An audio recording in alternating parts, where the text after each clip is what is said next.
आज हम बात करेंगे क्वेश्चन नंबर 20 की। आज हम बात करने जा रहे हैं चैप्टर नंबर 8 है। चैप्टर नंबर 8 की एक्सरसाइज है, उसका एक्सरसाइज का क्वेश्चन नंबर 20 है न्यूमेरिकल।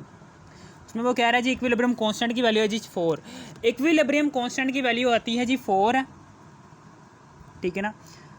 4 इक्विलिब्रियम कांस्टेंट है, यानी कि फॉर एग्जांपल वो कह रहा है जी number of moles of CH3COOH, यानी कि एसिटिक एसिड है। जब एसिटिक एसिड रिएक्शन करता है इथाइल अल्कोहल के साथ, C2H5OH, इथाइल अल्कोहल के साथ रिएक्शन किया इसने। जैसे इसने इथाइल अल्कोहल के साथ रिएक्शन किया, इक्विलिब्रियम अटेन हो गया।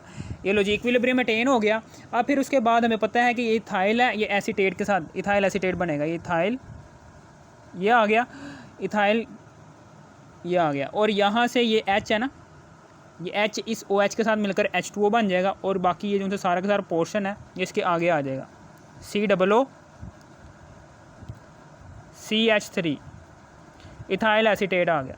ये H जो उनसा है ये इसके साथ मिलेगा तो H2O बन जाएगा, ये आ गया। अब फिर उसके बाद हमें पता है वो क्या है कि जब 3 मोल एसिटिक एसिड के लो और 1 मोल इथाइल अल्कोहल के लो,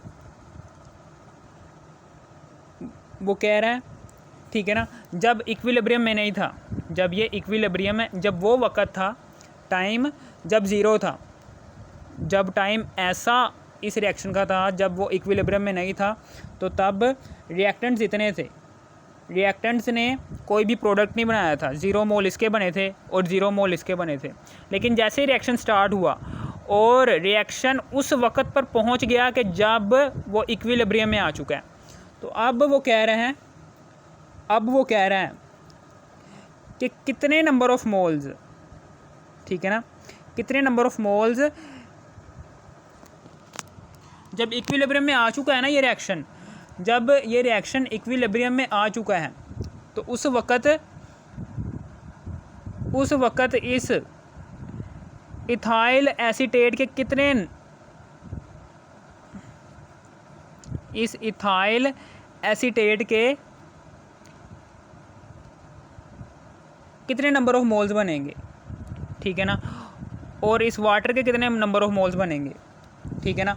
और फिर उसके बाद जब ये दोनों रिएक्शन कर लेते हैं, ये दोनों रिएक्शन करने के बाद X number of moles ethyl acetate बना देते हैं और X number of moles water बना देते हैं, तो बाकी बच जाने वाली मिकदार कितनी है इनकी, इनकी ज़ाहिर सी बात है 3 में से माइनस कर देंगे। ऊपर कितने हैं, इसके साथ कितना लगा हुआ है, 1 लगा हुआ है ना, 1 मोल है ना ये CH3COOH के साथ, यहाँ पर 1 लगा हुआ है तो माइनस कर देंगे X के साथ। अगर यहाँ पर 2 होता है ना तो माइनस कर देते 2X के साथ, क्योंकि रिएक्शन के दौरान एसिटिक एसिड के 1 मोल, ठीक है ना, रिएक्शन के दौरान एसिटिक एसिड के 3 मोल में से 1 मोल एसिटिक एसिड को माइनस कर दो, ठीक है ना। इसी तरीके से यहाँ पर भी यही है कि 1 मोल एसिटिक एसिड में से माइनस कर दो X को, ठीक है ना। यानी कि ये जो सा एसिटिक एसिड है, एसिटिक एसिड के साथ माइनस एक्स क्यों लगाया, क्योंकि एसिटिक एसिड और ये इथाइल अल्कोहल इन दोनों ने टूटना है, ब्रेक होना है, ठीक है ना।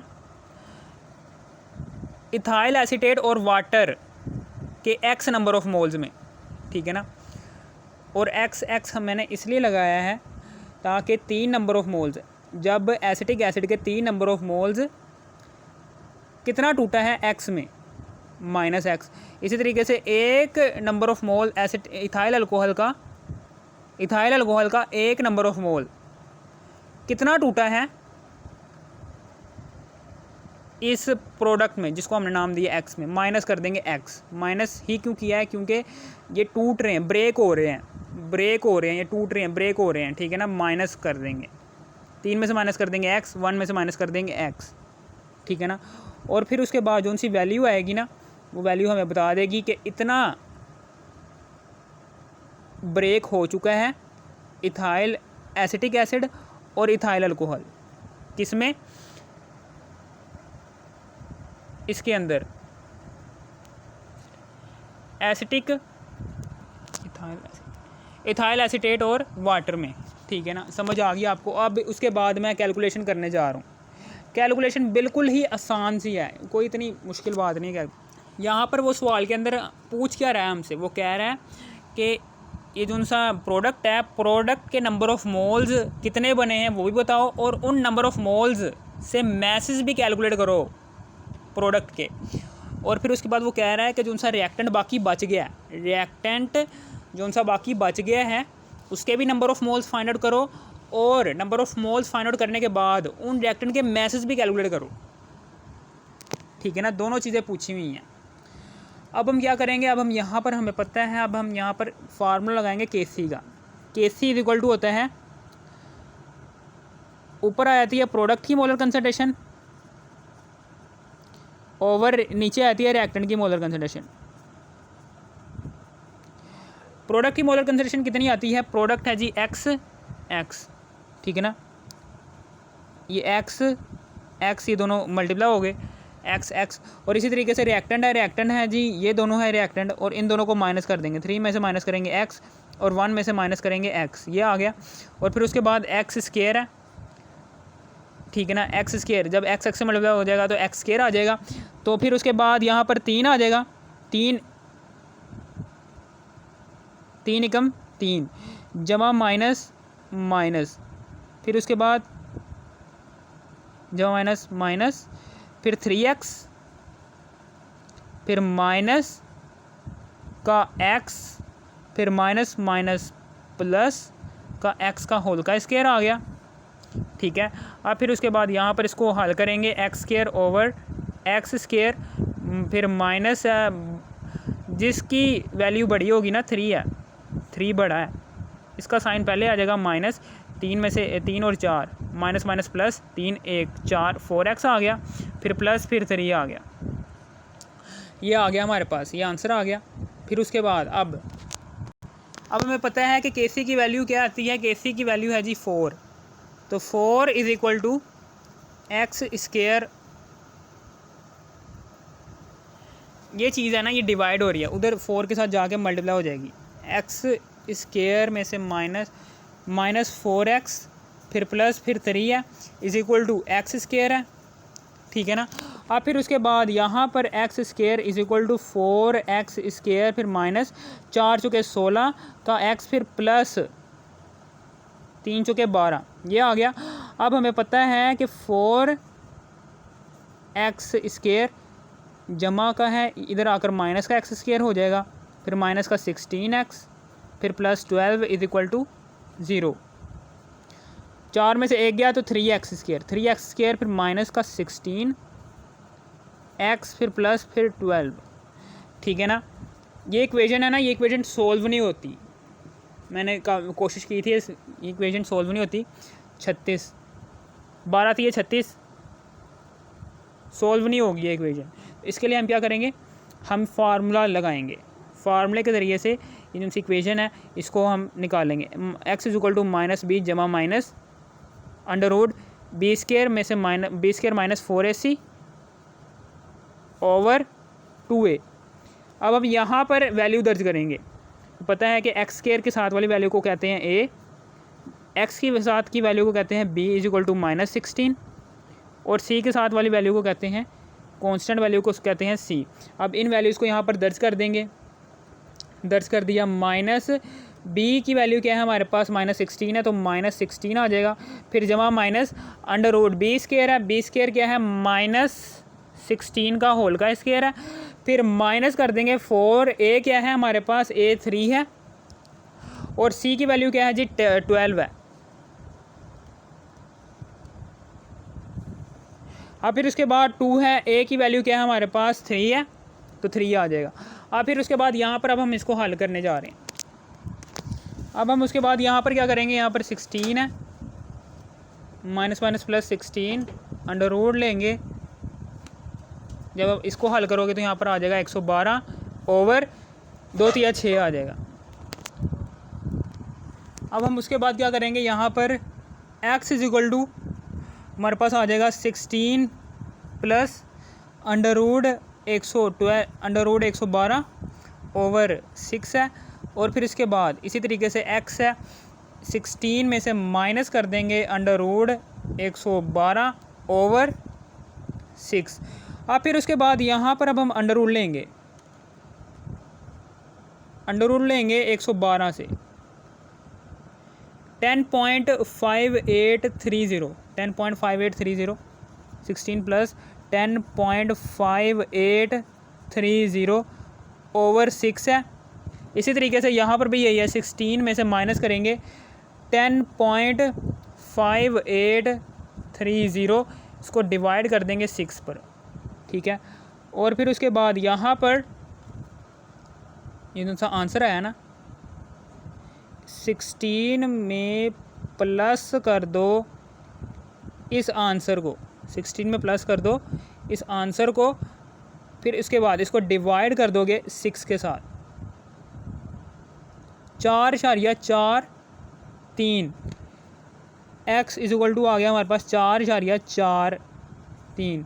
इसी तरीके से एक और x की वैल्यू यहाँ पर आएगी, वो ये वाली आएगी कि जब 16 में से माइनस करेंगे 10.5830,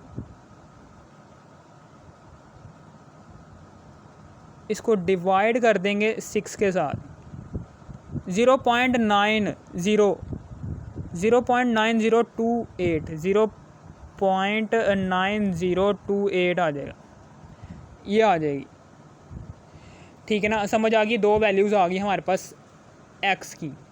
इसमें से हम ये वाली रहने देंगे क्योंकि केसी की वैल्यू जो सी है ना, इक्विलिब्रियम कांस्टेंट की वैल्यू, इक्विलिब्रियम कांस्टेंट की वैल्यू अगर x की वैल्यू जो सी है, ये x की वैल्यू इक्विलिब्रियम कांस्टेंट के इक्वल आ सकती है, लेकिन इससे बड़ी नहीं आ सकती। इससे बड़ी आएगी तो समझ लेना वो x की वैल्यू क्या है, रॉन्ग है। x की वैल्यू इक्विलिब्रियम कांस्टेंट से हमेशा छोटी आएगी या फिर केसी इक्विलिब्रियम कांस्टेंट के इक्वल आएगी, ठीक है ना। जोन सी x की वैल्यू छोटी होगी ना, हम इसको प्रेफर करेंगे, ये चूँकि केसी इक्विलिब्रियम कांस्टेंट से ऊपर चली गई है ये x की वैल्यू, इसलिए हम इसको रहने देंगे। ये x की सही वैल्यू है, ये x का सही रूट है, ठीक है ना। इसके ज़रिए से अब हम यहाँ पर कैलकुलेशन करेंगे। अब हम क्या करेंगे, यही x की वैल्यू से हम रिएक्टेंट के नंबर ऑफ़ मोल्स भी निकाल लेंगे, प्रोडक्ट के नंबर ऑफ़ मोल्स भी निकाल लेंगे, ठीक है। समझ आ गई यहाँ पर। इसके प्रोडक्ट रिएक्टेंट के नंबर ऑफ़ मोल्स 3 में से माइनस करेंगे 0.9028, इसी तरीके से 1 में से माइनस करेंगे 0.9028 इधर भी आ गया। इस तरीके से यहाँ पर भी यही 0.9028, इसी तरीके से यहाँ पर भी यही 0.9028, ये आ गया। 3 में से माइनस करेंगे 0.9028, 2.09, 3 में से माइनस करेंगे 0.9028 को 2.0972 आ गया। इसी तरीके से यहाँ पर भी यही है, 1 में से माइनस करेंगे 0.9028, यहाँ पर कितने नंबर ऑफ मोल्स आ गए, 0.0972 आ गया, ठीक है। समझ आ गई आपको, ये आ गए नंबर ऑफ़ मोल्स। अब हम number of moles of CH3COOH, ये हमारे पास आ गए हैं जी 2.0972 है, इतने मोल आ गए। अब हम इसी से इसका मैस कैलकुलेट करेंगे, ठीक है ना। सबसे पहले हम इसका एटॉमिक मैस, मॉलिक्यूलर मैस निकाल लेते हैं। CH3COOH है, इसका मॉलिक्यूलर मैस निकालें। कार्बन का 12 होता है, प्लस 3 हाइड्रोजन का 1 होता है, फिर जमा कार्बन का फिर 12, फिर जमा ऑक्सीजन का 16, फिर जमा फिर ऑक्सीजन का 16, फिर जमा हाइड्रोजन का 1। अब हम यहाँ पर इसको हल करने की कोशिश करेंगे। 12 जमा 3, फिर जमा, फिर 12, फिर जमा, फिर 16, फिर जमा, फिर 16, फिर जमा, फिर 1, 60 आ जाएगा। ये 60 ग्राम पर मोल मोलिकुलर मैस आ गया इसका। अब हम इसका मैस कैलकुलेट करेंगे।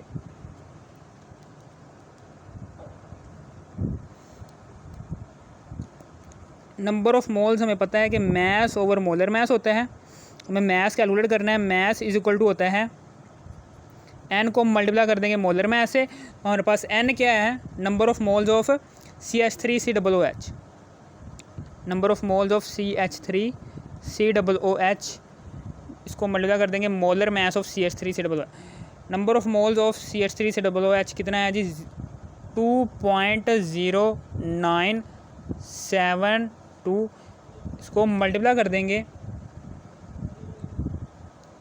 60 के साथ, ठीक है। तो 2.0972 है, इसको मल्टीप्लाई करेंगे 60 के साथ, 125.8832, 125.832 ये ग्राम आ गया, मैस आ गया हमारे पास, ठीक है ना। किसका आ गया ये मैस? CH3COOH का, इतना मैस आ गया हमारे पास, ठीक है ना। अब फिर उसके बाद अब हमने इसका मैस एक और रिएक्टेंट का मैस है, वो भी हमने इसी तरीके से निकाल देना, ठीक है ना। नंबर ऑफ मोल्स हमें पता है इसके। Number of moles of C2H5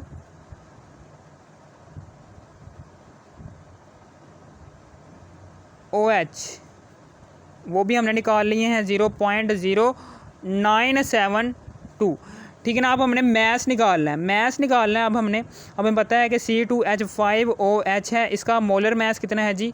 2 है। कार्बन का होता है 12, कार्बन का शायद 24 होता है, 24, पीछे गलती होगी। कार्बन का एटॉमिक मैस 24 होता है, ठीक है ना। पीछे मैंने इसका मोलिकुलर मैस जो सा निकाला ना CH3COOH का, ये गलत हो गया। 2 कार्बन का होता है 24, फिर जमा, फिर 5 है हाइड्रोजन का होता है 1, जिससे ये सवाल ये गलत आएगा, ये गलत है, ठीक है ना। 5 1, फिर जमा ऑक्सीजन का होता है 16, फिर जमा हाइड्रोजन का होता है 1। अब हम यहाँ पर इसका मोलिकुलर मैस निकाल लेते हैं। 2 है 24, फिर जमा, फिर 5, फिर जमा, फिर 16, फिर जमा, फिर 1, 70 आ जाएगा, 70 ग्राम पर मोल।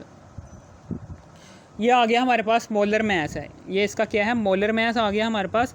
इसी तरीके से अब हमने मैस फाइंड आउट करना है, तो मैस इज इक्वल टू होता है, हमें पता है कि number of moles of C2H5OH है, इसको जब हम मल्टीप्लाई करेंगे मोलर मैस के साथ, तो number of moles of number of moles of ethyl alcohol वो कितने हैं जी? 0.0972 है, इसको मल्टीप्लाई कर देंगे। मोलर मैस कितना है हमारे पास? 70 है, इसके साथ 0.0972, इसको मल्टीप्लाई कर देंगे 70 के साथ, हमारे पास आंसर आ गया 6.804 ग्राम आ गया हमारे पास, ये आंसर आ गया 6.804 ग्राम। किसका आंसर आ गया? इसका इथाइल अल्कोहल का। मैस भी आ गया, इसका मोल हमें पता है, ये मोल है इसका, ये मोल है, और मैस भी आ गया। ये मैंने गलत निकाल दिया था, ये मैं सही कर देता हूँ।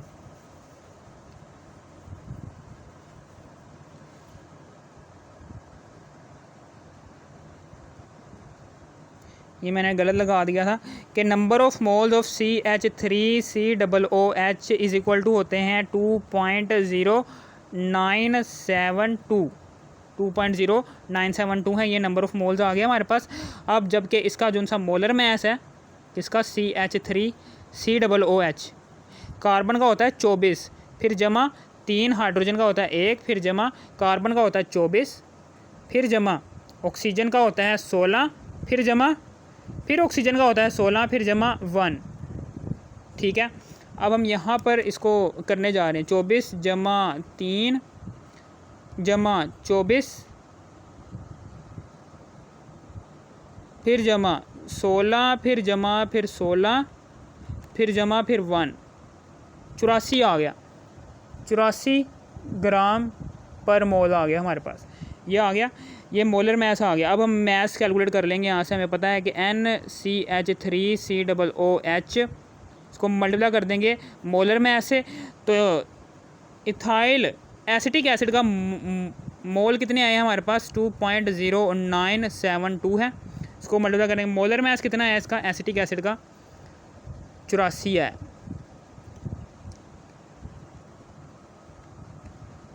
(2.0972) इसको मल्टीप्लाई कर देंगे 84 के साथ, हमारे पास आंसर आ जाएगा 176.16 ग्राम।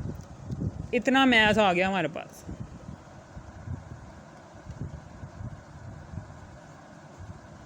(76.16 ग्राम आ गया हमारे पास। ठीक है, हमने रिएक्टेंट के मोल भी फाइंड आउट कर लिए, रिएक्टेंट के हमने मैसेज भी कैलकुलेट कर लिए। ठीक है ना, रिएक्टेंट के मोल कितने आए हैं, इसके मोल आए हैं जी, इसका मोल कितना है CH3COOH का एसिटिक एसिड का 2.0972।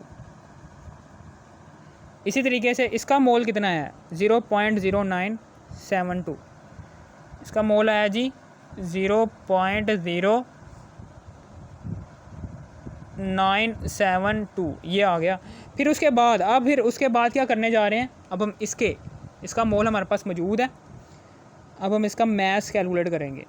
हमें पता है कि मैस इज इक्वल टू होता है, सबसे पहले तो हम इसका इसका हम मोलर मैस निकाल लेते हैं। Molar mass of C ethyl acetate, ethyl acetate है, कार्बन का होता है 2, कार्बन का होता है 24, फिर जमा फिर 5 है, हाइड्रोजन का होता है 1, फिर जमा कार्बन का होता है 24, फिर जमा ऑक्सीजन का होता है 16, फिर ऑक्सीजन का होता है 16, फिर जमा फिर 24, फिर जमा 3 हाइड्रोजन का होता है 1। अब ये सारे की सारी चीज़ों को हमने हल कर देना। यहाँ पर 2 है, 24 है, फिर उसके बाद जमा 5, फिर जमा फिर 24, जमा 5, फिर जमा फिर 24, फिर जमा 16, फिर जमा फिर 16, फिर जमा फिर 24, फिर जमा फिर 3, 136 आ गया। 136 ग्राम पर मोल आ गया। ये आ गया हमारे पास इसका। हमें पता है कि नंबर ऑफ़ मोल हमने किसके कैलकुलेट करने हैं, इथाइल एसीटेट के C2H5। मैथ हमने किसका कैलकुलेट करना है, इथाइल एसीटेट का ना। तो number of moles of C2H5 COOCH3 इसको मल्टीप्लाई कर देंगे किसके साथ, मोलर मैस के साथ नंबर। ठीक है ना, number of moles of CH3 136 है, इसको मल्टीप्लाई कर देंगे। नंबर ऑफ़ मोल्स ऑफ इसके कितने हैं, नंबर ऑफ़ मोल्स 0.9028 है, इसको मल्टीप्लाई कर देंगे। मोलर मैस कितना है हमारे पास 136 है, 136 है। अब उसके बाद 0.9028 इसको मल्टीप्लाई कर देंगे 136 के साथ, तो पास आंसर आ जाएगा 122.78 122.78 ग्राम, ठीक है ना। ये ग्राम आ गया, मैस भी आ गया हमारे पास, क्या आ गया, मैस भी आ गया इसका, और मोलर मैस भी आ गया 0.9028 है, और इसका 122.78 ग्राम मैस आ गया, मोल है। और ये मैस है किसका, इथाइल एसीटेट का, C2H5 लिख देता हूँ, ठीक है। फिर उसके बाद ये आ गया हमारे पास। अब एक और प्रोडक्ट रह गया, सिर्फ़ और सिर्फ एक प्रोडक्ट का मोल हमें पता है, उसका मैस निकालना है बस। इसका हमें मोल पता है, जबकि मैस हमें पता है कि मैस इज इक्वल टू होता है, मोलर मैस सबसे पहले निकाल लेते हैं। मोलर मैस H2O का कितना होता है, पता है 2 है, हाइड्रोजन का होता है 1, फिर जमा ऑक्सीजन का होता है 16, 18 ग्राम पर मोल आ गया। अब फिर उसके बाद यहाँ पर अब हम क्या करेंगे, यहाँ पर अब हम मैस कैलकुलेट करेंगे। Mass is equal to NH2O, फिर इसको मल्टीप्लाई कर देंगे मोलर मैस से। Number of moles of water के कितने नंबर ऑफ मोल्स हैं, 0.9028 है। Number of moles of water है जी इसके इतने हैं, जबकि इसका मोलर मैस, वाटर का मोलर मैस कितना है जी 18, ठीक है। अब फिर उसके बाद यहाँ पर 0.9028 इसको मल्टीप्लाई कर देंगे 18 के साथ, हमारे पास आ गया 16.25 आ गया हमारे पास। अब ये हमारे पास आंसर आ गया 16.25 ग्राम, और ये मोल आ गया। अगर आपको इस वीडियो की ज़रा सी भी थोड़ी सी भी समझ आ गई, इस वीडियो को कर दो लाइक और सब्सक्राइब और शेयर भी कर देना। Thanks for watching. हमने रिएक्टेंट्स के भी मोल्स और मैसेज निकाल लिए, प्रोडक्ट्स के भी मोल्स और मैसेज निकाल लिए।